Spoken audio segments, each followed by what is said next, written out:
Bu tasarımın ön siparişini şimdiden veriyorum. Verdim. Bakalım 2021'in sonlarına doğru üretime başlayacaklarmış. Umarım 2022-2023 gibi bir tur atarız. Yıl 2024. Cybertruck geldi.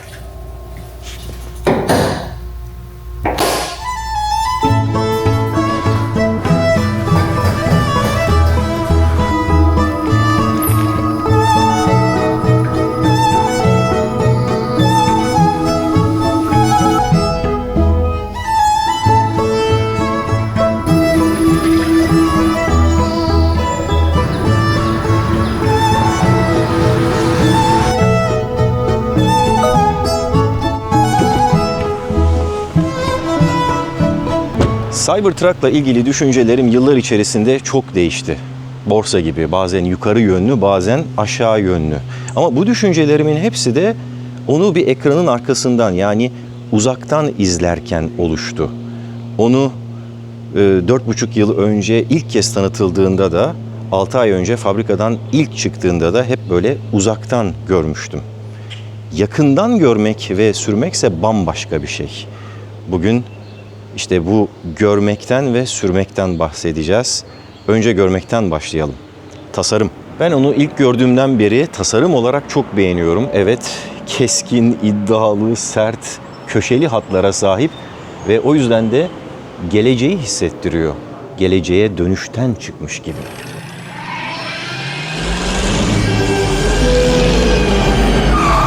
Yolda karşılaştığım ve bu aracı ilk kez gören birçok insan onu DeLorean'a benzettiklerini söyledi. Hem Cybertruck hem de DeLorean DMC-12 modeli paslanmaz çelikten bir gövdeye sahip. Her ikisi de keskin, köşeli hatlar içeriyor. Her ikisi de bilim kurgu filmlerinden çıkmış gibi. DeLorean Geleceğe Dönüş filmleri serisinde bir zaman makinesiydi, hatırlarsanız. O yüzden ben de bu arkadaşa çok özel bir isim düşündüm. Aracın içini size gezdireceğim ama önce dışının tasarımından başlayalım. Öne bir gidelim. Öndeki tasarım çünkü bence en güzel özelliklere sahip. Şurada gördüğünüz gibi boydan boya bir ışık barı var.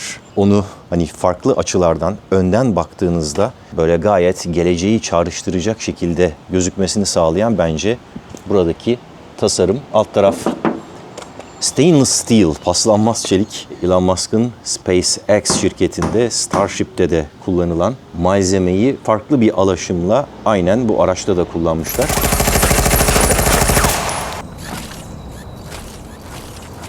Alt tarafta asıl farlar var. Bunlar far değil. Bunlar sadece estetik olarak oraya yerleştirilmiş. Asıl farlar şurada. Fazla yer kaplamıyorlar. Biraz gizlenmiş durumdalar. İşte bana göre bu aracı çekici kılan özellikle şu ön taraftan gördüğümüz açılar. Ama bazıları da bunu hiç beğenmiyor, nefret ediyor. Onlara da saygı duyuyorum. Özellikle aracın arkasına doğru gittiğinizde kısmen ben de onlara katılıyorum. Çünkü aracın arkası o kadar da çekici değil. Bu bir kamyonet, onu hatırlatmak isterim. Kamyonet olduğu için arkasında bir kasası var. Fakat kapalı bir kasa bu. Tonneau dedikleri bir kapakla, bir yüzeyle kaplanmış durumda. Onu şuradan kontrol edebiliyorsunuz. İşte biraz basınca şöyle açılıyor. İçinde ışıkları var.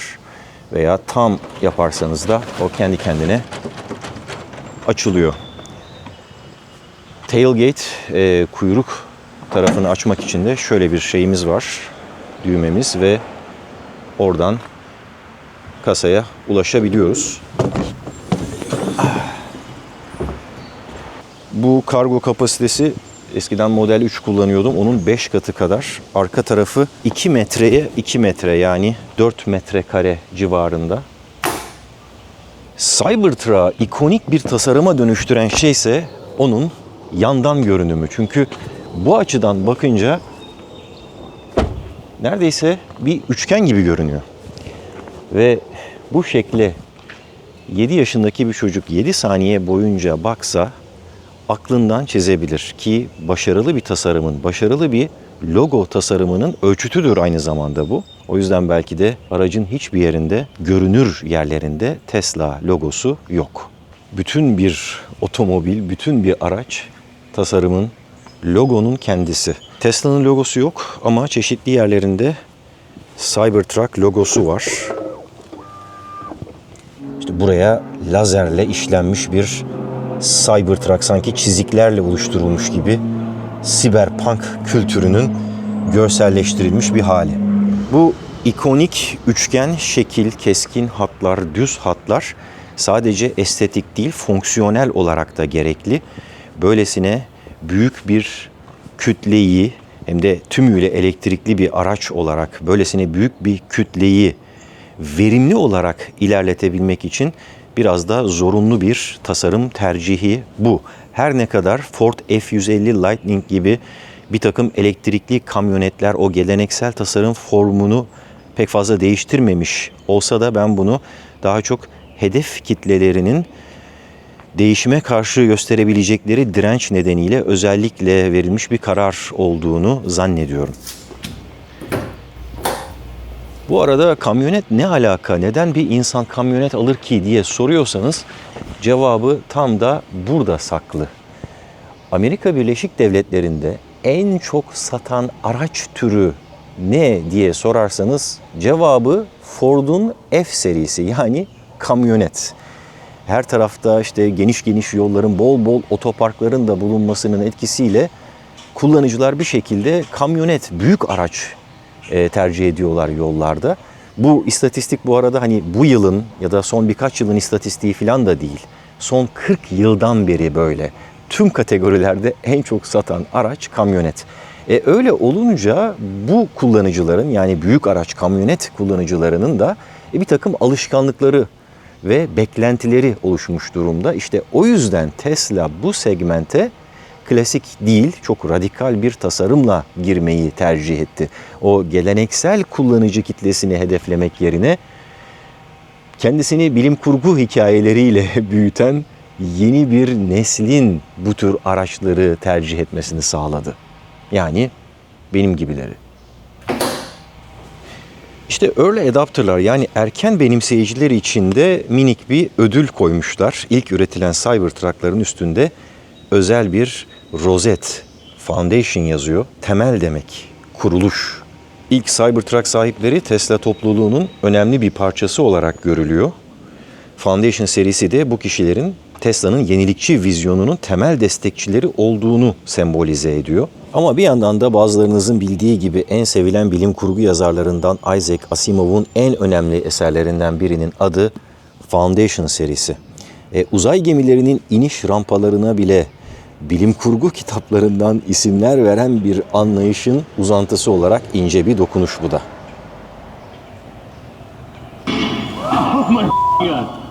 Kısaca tasarımdaki farklılığının sebeplerini işte böyle özetleyebiliriz. Verimlilik ve kültürel bir ikon yaratma isteği. Ama Cybertruck sadece görünüşteki farklılıklarıyla öne çıkmıyor. Aynı zamanda çok önemli bazı teknolojik yenilikleri de içeriyor, inovasyonlar da içeriyor ve bunlardan bence en önemlisi Steer by Wire, yani kablolu direksiyon teknolojisi. Bu araçta direksiyon simidi direksiyon kolonuna mekanik olarak bağlı değil. Bunun yerine direksiyon simidinin hareketleri elektronik sensörler tarafından algılanıyor ve bu sinyaller elektriksel olarak direksiyon motorlarına iletiliyor. Daha sonra da bu sinyaller tekerleklerin yönünü değiştiren bir takım aktüatörleri, motorları tarafından yorumlanıyor cihazın ve tekerlekleri istenen yön ve açıya doğru hareket ettiriyor. Yani bir anlamda bu direksiyon bilgisayar oyunlarındaki joystick gibi. Sağa döndürünce arada fiziksel olarak hiçbir şey dönmüyor ama tekerlekler sağa dönüyor. Daha doğrusu ön tekerlekler sağa dönüyor. Aracın arka tekerlekleri sabit değil ve manevrayı daha etkili hale getirebilmek için onlar da sola doğru dönüyor. Ve işte bu sayede yaklaşık 5.6 metre uzunlukta, 2 metre genişlikteki 3 tonluk bu araç sanki küçük bir sedan otomobil rahatlığında kontrol edilebiliyor. Bu arada tekerleklerin tepkisi hızınıza bağlı olarak değişiyor. Yavaş giderken daha çok çevriliyor, otoyolda hızlı giderken daha az dönüyor. Bu da çok mantıklı çünkü dönüş yaparken ya da otoparkta park ederken daha kıvrak bir manevra kabiliyetine ihtiyaç duyuyorsunuz. Ama yolda hızlı giderken direksiyonun en küçük bir hareketiyle bile şerit değiştirebilmek mümkün oluyor. Tüm bu sürüş dinamiklerini yazılımla kontrol edebiliyorsunuz. Daha spor bir sürüş, daha yavaş, sakin bir sürüş şeklini veya daha odaklı bir direksiyon kontrolünü sağlayabilmek mümkün. Mekanik direksiyonlardan farklı olarak yolla doğrudan bir iletişimi olmadığı için bunun üzerine bir geri bildirim mekanizması eklenmiş. Bunun sayesinde yol yüzeyinden gelen titreşimler ya da o direnç hissini algılayabiliyorsunuz.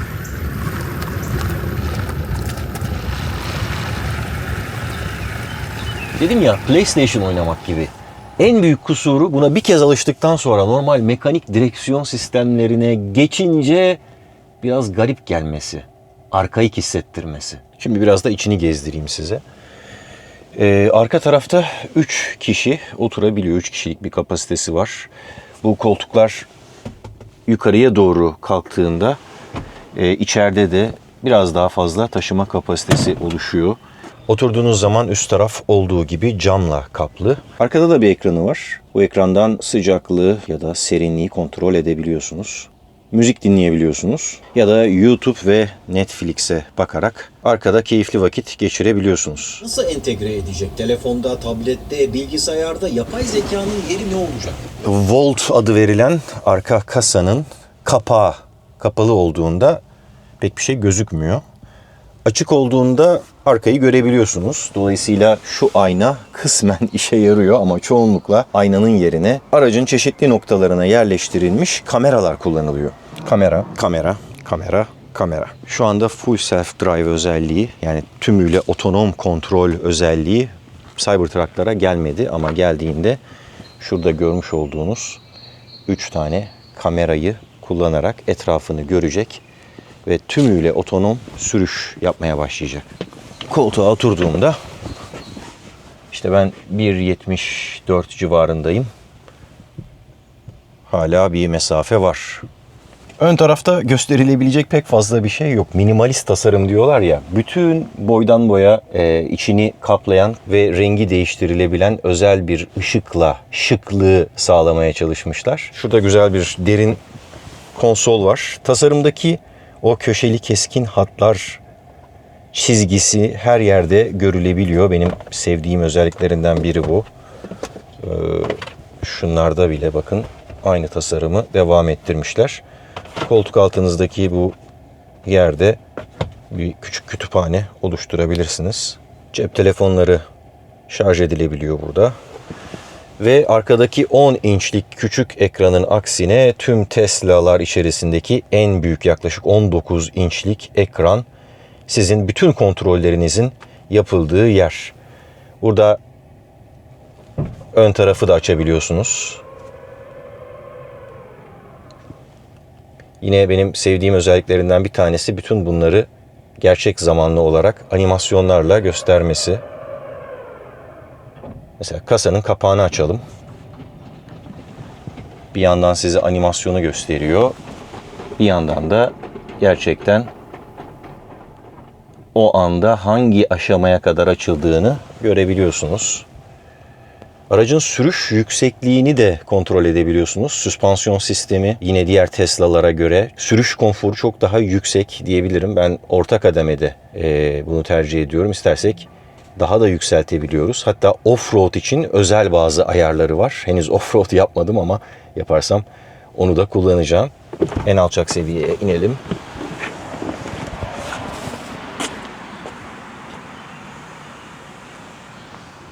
Bakın.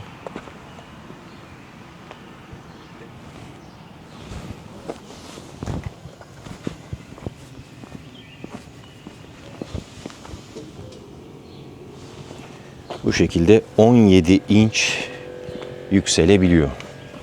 Yaklaşık 40 santimetre kadar yükselip alçalabiliyor. İşin güzeli, bunu aracı kullanmaktayken de yapabiliyorsunuz. Yani tekrar ortaya getireyim. Buradan sadece aracı değil, etrafındaki başka şeyleri de, mesela şu anda açık durumda olan garaj kapısını da kontrol edebiliyoruz. Garaj kapısı kapanıyor. belli bir mesafede yaklaştığında işte aynalarını açıp kapama, garaj kapısını açıp kapama gibi özellikler otomatik olarak devreye giriyor. Aracın içerisinde birçok uygulama var. Bir sürü müzik uygulamasının yanı sıra benim en çok ilgimi çeken şeylerden bir tanesi mesela Zoom var. Konferanslarınızı arabada yapabilirsiniz. İçerideki şu kamerayı kullanarak Sentry yani güvenlik moduyla insanların neler yaptığını görebiliyorsunuz. Torpido gözünü buradan böyle çekmece gibi açıp kullanabiliyorsunuz. Şurada anahtar var. Anahtarla ilgili bir bilgi vereyim. Şimdi normalde Tesla'nın anahtarı diye bir şey yok. Şöyle bir kart kullanılıyor. Bütün Tesla araçlarda böyle. Bu kartı aracın içerisine, kapısına değdirdiğinizde kapılar açılıyor ve içinde işte şuraya yerleştirdiğinizde sürüş yapabiliyorsunuz. Ama ben neredeyse hiçbir zaman valeye vermek haricinde bu kartı kullanmıyorum. O yüzden burada tutuyorum. Onun yerine cep telefonu uygulamasını açtığınızda size zaten her türlü kontrolü veriyor. Evet, şöyle biraz gölgeye geleyim, çok güneş var. Ben elektrikli araçları kullanırken onları tekerlekli bir bilgisayara benzetmeyi seviyorum. Cybertruck'ta da durum böyle. Hatta ben buna tekerlekli bir buzdolabı da diyorum bazen. Dışındaki görünüşünden ötürü. Gerçekten de içinde çok güçlü bir bilgisayar var. Bu bilgisayar sayesinde zaten tümüyle otonom sürüş becerilerini de kullanabiliyor. Bunu tırnak içinde kullanıyorum çünkü o level 5 seviyesinde falan değil. Ama önümüzdeki aylarda hızla gelişmeye başlayacağı öngörülüyor. Elon Musk her sene bu sene geliyor diyor. Umuyoruz ki bu sene gelir. Yine de yani tam sürüş, tam otonom olmasa bile özellikle uzun yollarda autopilot özelliği gerçekten de o mikro motor hareketlerini çok fazla yapmadığınız için size çok daha eğlenceli bir yolculuk yapmanızı sağlıyor. Ben de bu araçları zaten tam bu özellikleri nedeniyle seviyorum. Yani buradaki hemen hemen her şeyi kontrol edebiliyorsunuz. Bu aracın içerisinde bildiğiniz prizlerden var. Bildiğiniz derken tabii Amerika Birleşik Devletleri'nde standart 110 volt ama arkada bir tane de 220 volt hatta 240 voltluk bir prizi var. Aracın 5 noktasında bu prizler. Dolayısıyla elektrikle çalışan her şeyi bu araç şarj edebiliyor. Öyle ki başka bir aracı da şarj edebiliyor. Hatta elektrik kesintisi olduğunda evinizin bir jeneratör bağlantısı varsa evinizi 3 gün boyunca idare edecek derecede yüksek bir kapasiteye sahip. Evet, biz artık çocuğu okula bırakalım diyorum. Hazır mısın? Cyber Team. Evet. Hadi gidelim. Cyber Team yola çıkıyor. Bugün hangi dersler var?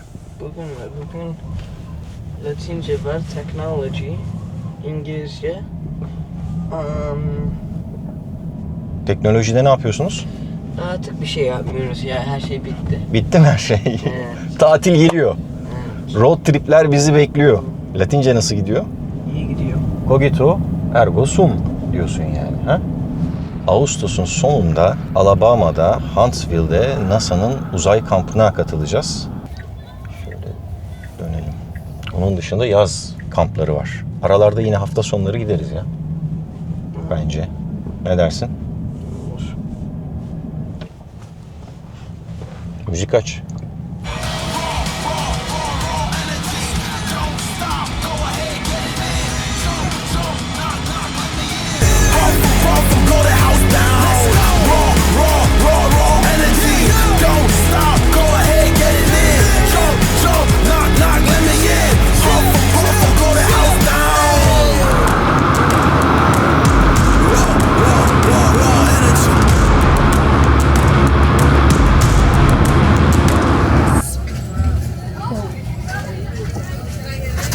Hadi iyi dersler. Evet, şimdi çocuğu da bıraktığımıza göre görmek ve sürmek diyorduk. Kaldığımız yerden devam edelim. Görmek ve sürmek her şeyi değiştiriyor.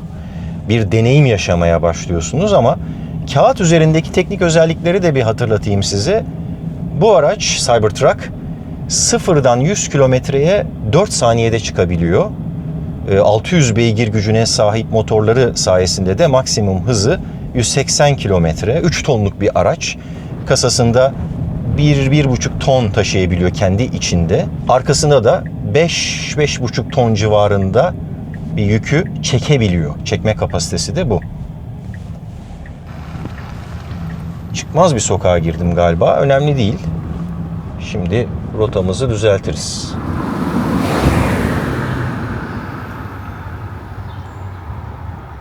Hazır mıyız? Puh! Evet, kameralar buna hazır değiller henüz. Menzil dedik değil mi? Şimdi menzil ve pilli, elektrikli araç deyince insanlar tabii biraz menzil endişesi denilen bir şey var. Range anxiety. Buna kapılıyorlar. Bu anlamda elektrikli araçları hani sıfırdan 550 kilometreye nasıl, ne kadar sürede şarj ediyorsun falan gibi çok soru geliyor. Fakat gündelik kullanımda aslında böyle çalışmıyor sistem. Normalde işte %20'ye kadar düşünce şarj ediyorsunuz, %80'e kadar şarj ediyorsunuz. Bataryasının uzun ömürlü olması için tavsiye edilen değerler böyle. Ve bu sizin gündelik kullanımınız için yeterli oluyor. Gündelik kullanım deyip duruyorum, ne demek bu? İşte insanların bir günde ortalama olarak gittikleri mesafe, ki Amerika Birleşik Devletleri gibi böyle uzun yolların olduğu bir yerde bile bu kişi başı ortalama 42 mil, yanlış hatırlamıyorsam. Ne yapıyor yani? İşte 67,5 kilometre falan değil mi? Bir insan ortalama 67,5 kilometre gidiyor bir günde. Dolayısıyla menzil haydi haydi yeterli. Bir de evinizde, garajınızda şarj etme imkanınız varsa zaten hani normal dışarıdaki bir şarj istasyonuna neredeyse hiç gitmiyorsunuz. Çünkü sizin için bu menzil, 550 kilometrelik menzil bir hafta boyunca yeterli oluyor. Ben bu aracı 10 gün oldu, hala hiç şarj etmedim mesela. Çünkü işte küçük bir kasabada okula, işe, toplantıya, eve gidip geliyorsunuz. Gündelik kullanımdan kastım bu. Bu tür şeyler için gayet yeterli. Ama bir de gündelik olmayan, arada bir yaptığınız uzun yolculuklara ihtiyaç duyuyor insan. Road tripler yapıyorsunuz. İşte bizim zaten bu aracı almaktaki, tercih etmekteki en büyük gerekçemiz oydu. O küçücük sedan Model 3 ile içini de tıka basa doldurarak böyle binlerce kilometre yol yapıp doğada kamp yapmak, dağ tırmanışları yapmak ya da şehirlerde yolculuklar yapmak filan iyi, güzel, ama taşıma kapasitesi o kadar yeterli değil. O yüzden biz bu aracı tercih ettik. Ve işte öyle bir yolculuğa çıkacağınız zaman da işte tabii ki %100'e kadar şarj ediyorsunuz bu durumda. Ve sizi o yol planlayıcısı otomatik olarak hesaplayıp hangi şarj istasyonunda ne kadar süreyle şarj olmanız gerektiğini söylüyor. Tabii her şarj istasyonunun kapasitesi farklı ama diyelim ki işte 250 kW'lık kapasiteye sahip bir şarj istasyonunda %20 kapasiteyle doldurmaya başladığımda bu araç %80'e 15-20 dakika içerisinde ulaşabiliyor ki bu da normal bir ihtiyaç molası uzunluğu değil mi? Hatta şunu söyleyebilirim. Bu uzun yol yolculuklarında hiçbir zaman biz arabanın şarj olmasını beklemek durumunda kalmadık. Bizim ihtiyaçlarımızın uzunluğu daha fazla oldu.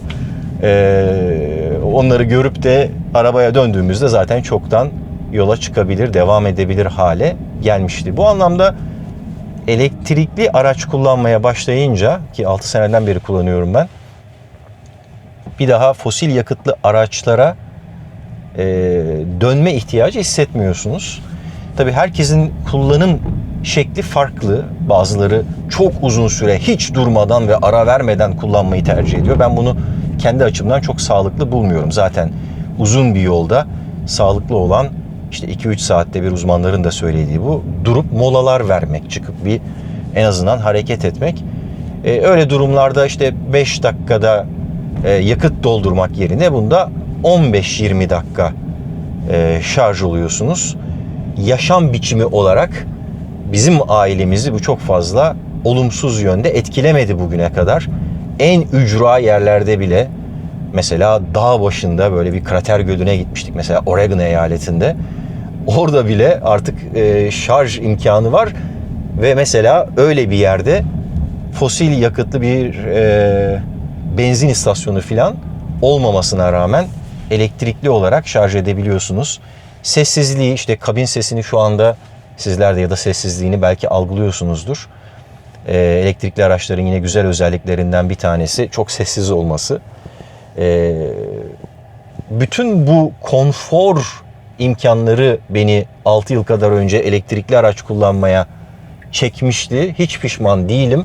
Hatta gördüm ve arttırdım Cybertruck'la. Tabii böylesine pembe bir tablo çiziyorum bir yandan ama bir yandan elbette bunun da bazı dezavantajları var. Ben Cybertruck özelinde bu dezavantajları da görmeye başladım. Elektrikli olmasıyla ilgili değil, yapısal dezavantajlar. Mesela işte bu paslanmaz çelik gövde çok havalı geliyor. İşte ateş ediyorsun, kurşun işlemiyor filan güya. Ama parmak izleri acayip bir şekilde aracı kirletiyor. Şimdi çok garip gelebilir ya, kamyonetin de estetiğine dikkat edilir mi diye. Evet, kamyonet ama bir yandan da spor aracı kadar havalı olduğunu söyledim. Hava faktörü çok önemli bu arada. Onu ben yeni fark ediyorum. Bizim çocuğun gazıyla çok havalı olur baba alalım dedi. Hakikaten de öyleymiş. Yani etrafımızda böyle üstü açık spor, son model araçların içindeki sürücüler de dahil olmak üzere yola çıktığınızda herkes size bakmaya başlıyor. Bu da birazcık garip bir his açıkçası.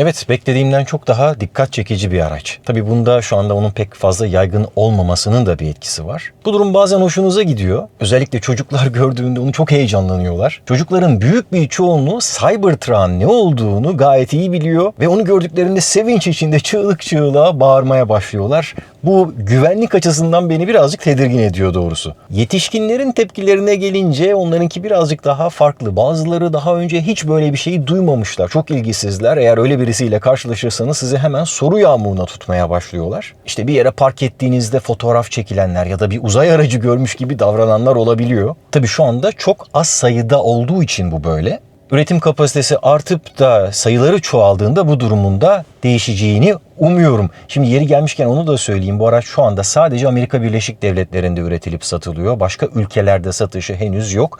Geçenlerde yapılan bir hissedarlar toplantısında oraya katılanlardan biri Elon Musk'a bu durumu sordu. Yani başka ülkelerde de satılıp satılmayacağını.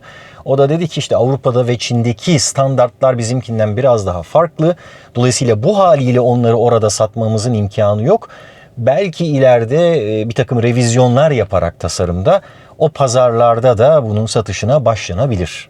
Başlangıçta Cybertruck'la ilgili düşüncelerimin sıklıkla değiştiğini söyledim. Bazen yükseliyor, bazen alçalıyor. Özellikle fabrika teslim töreni sırasında onu izlerken epeyce bir hayal kırıklığına uğramıştım ve bunu o zaman hazırladığım videoya da yansıttım. Sonuçta 500 mil vaat etmişlerdi. En fazla 340 mil kapasiteyle çıktı. Bir opsiyonel olarak ek bir batarya takılabiliyor ama o hala ortalıkta yok. 6 kişilik bir araç olacaktı. Şu ortada da bir kişi oturabilecekti. 5 kişilik bir araç olarak piyasaya çıktı. İşte fiyatlar ilk anons edilenlere göre epeyce bir yükseldi. Bunda enflasyonun ve Covid'in de etkisi var elbette. Fakat yine de insan bu tür geri adımları görünce ister istemez bozuluyor.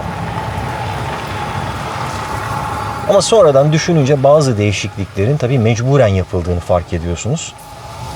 İşte örneğin boyutlarını her yerden %5 oranında küçültmüşler ve bu sayede standart garajlara da sığabilir hale gelmiş. Bu tür ilk çıkan araçlarda genellikle özellikle Tesla'da bir kalite kontrol problemleri yaşanabiliyor. Foundation rozetinin bir anlamı da gönüllü beta testerlık yapmak gibi bir şey ama neyse ki benimkinde şu ana kadar herhangi bir şeye rastlamadım ama zamanla bir şeyler çıkacak mı onu göreceğiz. Paslanmaz çeliğin o çok çabuk kirlenmesi problemini bazıları bu araçları kaplayarak çözüyorlar. Ben bunun orijinal halini seviyorum ama bir yandan da bazı renkler çok çekici, onu da itiraf edeyim. Özellikle de parlak siyah kaplamada gözüm var. Bakalım belki ileride ben de böyle bir şey yapmayı düşünebilirim. Aracı farklı bir renkle kaplatmayı. Tabii önümüzdeki günlerde bol bol uzun yol yolculukları, road tripler, kamplar bizi bekliyor. Belki o sırada Cybertent, yani bunun arkası için özel tasarlanmış çadır ve benzeri aksesuarları da test edebilirim. O yüzden kanalın hatırlatıcılarını aktif hale getirmeyi unutmayın. Evet, benim kanalımın mottosu biliyorsunuz sanat, tasarım ve teknoloji. Cybertruck bu kavramlardan 2 tanesini karşılıyor. Teknolojik açıdan gelişmiş ve tasarım açısından yenilikçi bir alternatif sunuyor. Peki bir sanat eseri olarak değerlendirebilir miyiz? Orası biraz tartışmalı. Geleneksel araçlardan farklı, alışılmışın dışında cesur, yenilikçi olduğu kesin. Fütüristik görünümüyle dikkat çektiği için yeni bir dönemi de temsil ediyor olabilir. Ama şunu unutmamak lazım. Tasarımla sanat arasında ince bir çizgi vardır. Tıpkı aforizmalarla edebiyat arasında olduğu gibi.